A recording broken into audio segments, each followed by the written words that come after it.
독수리 술도가의 작업장에는 이른 새벽부터 왁자지껄한 소리가 울려 퍼진다. 전날 밤까지 빚어낸 술병을 정리하고 새로 들어온 쌀과 누룩을 정돈하느라 직원들은 바쁘게 움직이고 있다. 창고 한쪽에서는 마광숙이 목에 수건 하나를 두르고 직접 박스에 포장된 막걸리를 옮기고 있었다. 바닥에 쪼그려 앉아 박스 테이프를 자르다 보면 무릎도 시큰거리고 손바닥엔 굳은 살이 생겼지만 얼굴만큼은 기분 좋은 피로에 젖어 있다. 밤새 이어진 주문문의 그리고 오늘 오전 예정된 중요한 계약을 떠올리면 입꼬리가 절로 올라간다. 그때였다. 술도가 앞에 멈춰 선 고급 SUV 차량. 반짝이는 검은색 차체에 LX 호텔이라고 적힌 패스가 창문 아래 붙어 있다. 조수석 문이 열리고 낯익은 인물이 천천히 내린다. 바로 LX 호텔의 회장이자 얼마 전부터 술도가에 자주 드나들며 눈길을 주고 있는 남자 한동석이다. 깔끔한 수트 차림에 와이셔츠 소매만 걷은 모습은 여느 날보다 조금 더 캐주얼해 보인다. 그는 다짜고짜 작업장 안으로 걸어 들어와 마광숙의 앞에 선다. 계약서 도장 찍었습니다. 마 대표. 광숙은 순간 멍해진다. 네. 첫 선적 다음 주 금요일 오전. 미국 LA로 가는 수출 물량. 1차 500병. 광숙의 손에 들려있던 테이프 커터가 바닥에 툭 떨어진다. 입이 벌어진 채 말이 안 나온다. 그러다 결국 두 손으로 얼굴을 감싸며 웃는다. 세상에 우리 술도가가 해외 수출이라니 진짜예요? 물론이죠. 직접 마셔본 그 장광주 맛. 그거 세계 어디 내놔도 먹힙니다. 동석은 태연하게 말하면서도 그녀의 반응을 즐기듯 살짝 미소 지었다. 그런 그의 눈빛을 본 광숙은 허탈한 웃음을 터뜨린다. 아니 회장님, 나 진짜 방금까지 막걸리 박스 나르다 손 까졌어요. 근데 방금 인생에서 제일 기쁜 소식 들은 것 같은데요? 그러니까요. 그런 사람한테 잘 어울리는 기쁜 소식이니까. 햇살이 그녀의 어깨 너머로 부드럽게 내리쬐다. 무심히 묶은 머리, 땀에 젖은 앞머리, 허름한 작업복 차림이었지만 그 순간의 마광숙은 누구보다 빛나고 있었다. 한동석은 그 모습을 놓치지 않고 바라본다. 그 미소 광고 모델로 써도 되겠어요. 진심입니다. 에이 회장님, 또 놀리시는 거죠? 아니요. 술보다 더 사람을 취하게 만드는 미소니까. 그날 독수리 술도가는 경제적 위기를 넘긴 것에 그치지 않고 첫 해외 진출이라는 커다란 전환점을 맞이하게 된다. 그리고 그 중심에 있는 사람은 마광숙이었다. 그 시각 반대편에서는 전혀 다른 풍경이 펼쳐지고 있었다. 문화센터 강의실, 조명이 꺼지고 수강생들이 하나둘 집으로 돌아간다.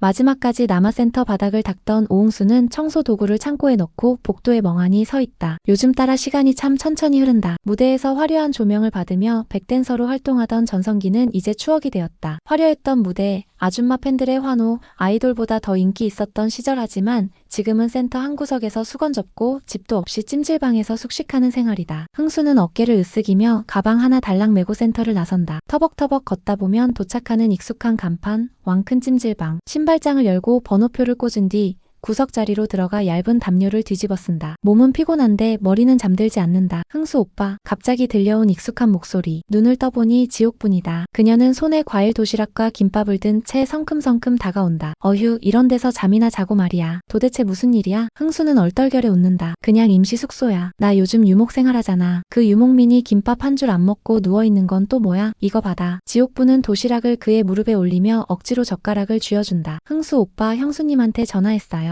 형수님이 너 술도가로 데려오래. 흥수는 도시락을 쳐다보며 조용히 중얼거린다. 형수님한테까지 걱정 끼치기 싫었는데 왜 이렇게 살게 됐지 나는. 지옥분은 말없이 그 옆에 앉는다. 어깨가 닿을 듯 말 듯. 그리고 한마디 툭 던진다. 흥수 오빠, 오늘부터 나 여기 불침번 할 거야. 근무 교대 없어. 야간 고정이야. 그 말에 흥수는 헛웃음을 터뜨린다. 그런데 눈시울이 붉어져 있다. 지옥분은 그의 손에 김밥 한 줄을 꼭 쥐어주며 말한다. 먹어. 울지 말고. 나도 울 테니까. 밤이 깊어가고 있었다. 작업이 끝난 뒤에 술도가 안은 정적이 감돌았다. 직원들도 모두 퇴근하고 창고 문은 자물쇠로 잠겼으며 형제들은 각자의 방으로 흩어져 조용한 밤을 맞이하고 있었다. 마광숙은 홀로 주방에 남아 있었고 작은 냄비 하나에 라면 2개 분량을 넣고 끓이고 있었다. 라면이 끓는 동안 그녀는 쓸쓸한 듯한 표정으로 창밖을 바라보았다. 바람이 조금 부는 듯 나뭇잎이 흔들리고 있었다. 그 순간 익숙한 목소리가 정적을 깼다. 그 라면 하나만 더 끓여볼래요? 나도 한 젓가락만 얻어먹고 싶어서. 문도 제대로 닫히지 않은 채로 한동석이 조용히 들어와 주방 한편에 선다. 수트 재킷은 벗은 상태였고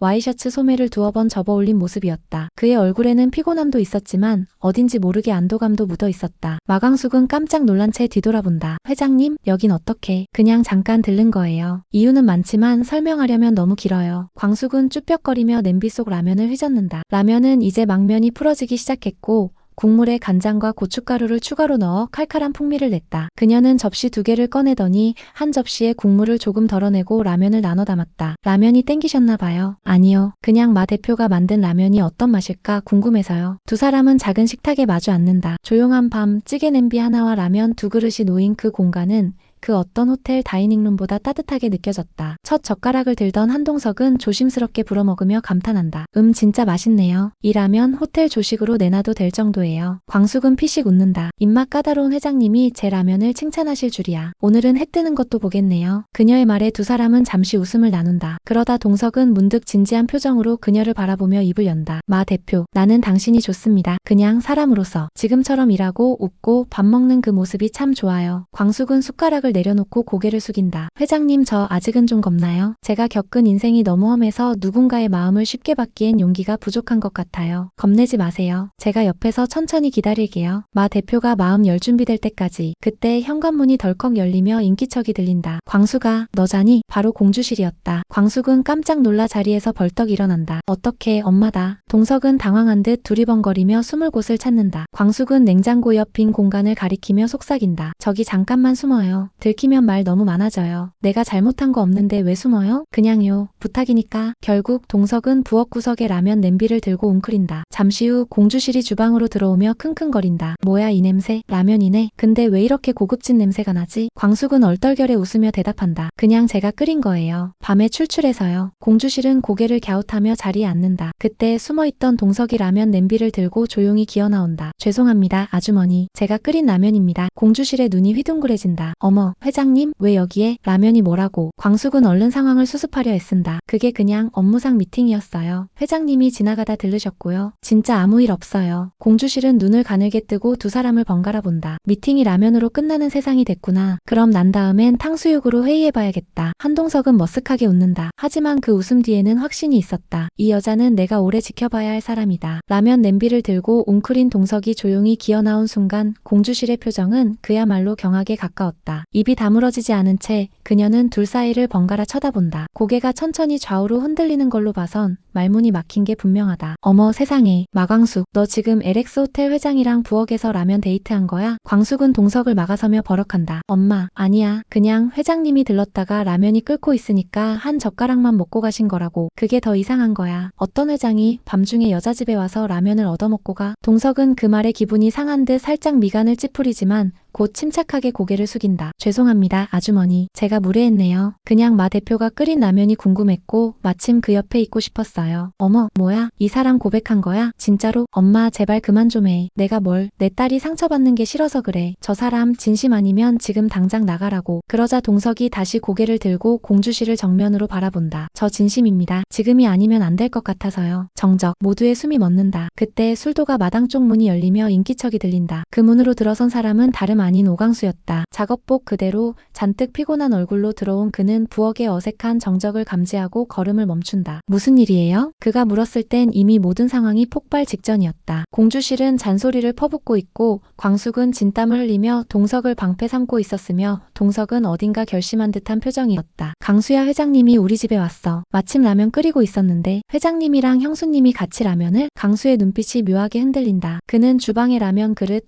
동석의 손, 그리고 광숙의 얼굴을 번갈아 바라보다가 천천히 입술을 깨문다. 그럴 수 있죠. 그럴 수 있는 사람이니까요. 저 같은 놈은 형수님 라면 맛도 못 본 채 사는 건데. 그 한마디에 모두가 고개를 돌린다. 강수야, 그게 무슨 말이야? 그냥요. 아무것도 아닙니다. 저 피곤해서 먼저 들어갈게요. 그는 그렇게 말한 뒤 등을 돌리고 자기 방으로 향한다. 문이 닫히는 소리. 그 이후로는 다시 정적. 광숙은 무언가 목구멍까지 차오른 듯한 감정을 억누르며 동석을 바라본다. 회장님, 오늘은 그냥 가주세요. 부탁드릴게요. 동석은 고개를 끄덕인다. 그의 표정엔 서운함과 이해가 뒤섞여 있었다. 알겠습니다. 하지만 제 마음은 변하지 않을 겁니다. 그는 고개를 숙인 채 돌아서고 공주실도 마지못해 자리에서 일어난다. 자동은 그동안 아무 말 없이 부엌 구석에 서 있다가 공주실이 부르자 뒤따른다. 자동씨, 우리 탕수육 데이트나 마저 하러 가요. 오늘은 입맛 다 잃었네. 술도가에 남은 건 끓다 식어버린 라면과 그보다 더 식어버린 분위기뿐이었다. 방 안, 오광수는 조용히 침대에 앉아 사진 한 장을 바라본다. 누군가 그의 아기 시절을 안고 있는 오래된 사진. 손가락으로 사진 속 여성의 얼굴을 쓰다듬으며 중얼거린다. 이제는 나도 누군가에게 제대로 사랑받고 싶어요.